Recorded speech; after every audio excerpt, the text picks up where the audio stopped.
நல்லா இருக்குது. ஏதாவது குப்பை கிப்பை எடுக்கிறதா இருந்தாலும் வச்சு எடுத்துக்கலாங்க. ஒன்றும் பிரச்சனை இல்லை. கலப்பை ஓட்டிக்கலாம். அந்த மாதிரி 3 கலப்பை போட்டும் ஓட்டிக்கலாம். உழவுக்கு எல்லாத்துக்குமே நல்லா இருக்குதுங்க. வாழைக்குள்ள திருப்பக்கா பிடிக்கிறதுக்கு எல்லாம் சௌரியமாக இருக்குது. அதனால் எனக்கு நல்லா யூஸ்ஃபுல்லாக இருக்குது விவசாயத்துக்கு. அதனால் வந்து இந்த வண்டி எடுத்துருக்குறேங்க. இது எல்லாம் கொஞ்சம் ஆப்ஷனும் கொஞ்சம் நல்லா இருக்குதுங்க. வண்டி ஓட்டுறதுக்கு சிரமம் இல்லாமல் இருக்குது. அதனால் வந்து சூஸ் பண்ணி எடுத்துருக்காங்க. பெரிய வண்டிக்கும் இந்த வண்டிக்கும் என்ன வேறுபாடுங்க ஐயா? பெரிய வண்டி வந்து பார்த்தீங்கன்னா உங்களுக்கு இந்த மாதிரி சின்ன சின்ன இடத்துங்களில் ஓட்ட முடியாதுங்க. வாழைகளுக்குள்ள மற்ற இந்த பயிர்களுக்குள்ளே ஓட்ட முடியாதுங்க. அரசாணி பூசணி இந்த மாதிரிலாம் போடுவாங்க இல்லைங்க, அதுக்குள்ளெல்லாம் ஓட்ட முடியாது. அப்புறம் மண் அணைக்கிறது இந்த மாதிரி எல்லாம் பயன்படுத்திக்கலாங்க. இப்போ குப்பையெல்லாம் கொண்டு வரணும்னு வச்சுங்க, உள்ளேயே கொண்டு போய் போட்டுக்கிறோம் நாங்கள். வாழைக்குள்ளேயே கொண்டு போயிட்டு குப்பையெல்லாம் வாழைக்கு வேலை போடுற மாதிரி பண்ணிக்கிறோம். அப்புறம் கலப்பைகளை ஓட்டுறாங்க, உழவு ஓட்டிக்கிறோம். பெரிய வண்டியில் செய்ய முடியாதெல்லாம் சின்ன வண்டி செஞ்சுக்கலாங்க.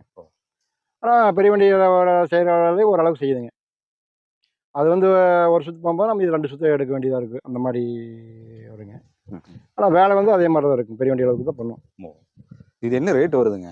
இது வந்து வண்டி மட்டும் பார்த்தீங்கன்னா 5 லட்ச ரூபா வருதுங்க. 5 லட்சம் ப்ளஸ் ரொட்டாவேட்டர் இதெல்லாம் சேர்த்து பார்த்தீங்கன்னா ஒரு 6.5 லட்சம் அந்த மாதிரி வருதுங்க. ரொட்டாவேட்டருங்கிறது அதுதானுங்களா? ஆமாங்க, இது ரொட்டாவேட்டர். இது எப்படிங்க ஆளை வந்து எந்த அளவுக்கு கலப்பை வந்து இது 6 அடி போகுங்க.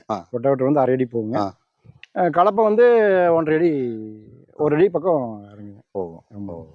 அது இறக்கிறத பொறுத்து அந்த மாதிரி இறக்கி ஓட்டிக்கலாம், உழுதுக்கலாங்க. ஒன்றும் பிரச்சனை இல்லை. இப்போ எத்தனை நாளைக்கு ஒரு டைம் நம்ம வந்து அந்த நிலங்களை வந்து இந்த மாதிரி நம்ம டிராக்டரை வச்சு களைகள் வரும்போது நம்ம பயன்படுத்திக்கலாங்க. அப்புறம் ஏதாவது வெள்ளாமை பண்ணும்போது நம்ம விதைக்கிறது, சோளம் விதைக்கிறது இது மாதிரிலாம் வச்சுக்கலாம், பண்ணிக்கலாம். அந்த மாதிரி பயன்படுத்திக்கலாங்க. எந்த வெள்ளாமைக்கும் நம்ம அதுக்கு பயிர்களுக்குள்ளேயும் நம்ம பயன்படுத்திக்கலாம். அந்த மாதிரி அதுக்காக பயனுக்கு சின்ன வண்டி மினி டிராக்டர் நம்மளுக்கு யூஸ்ஃபுல்லாக இருக்குது. ஆமாம்.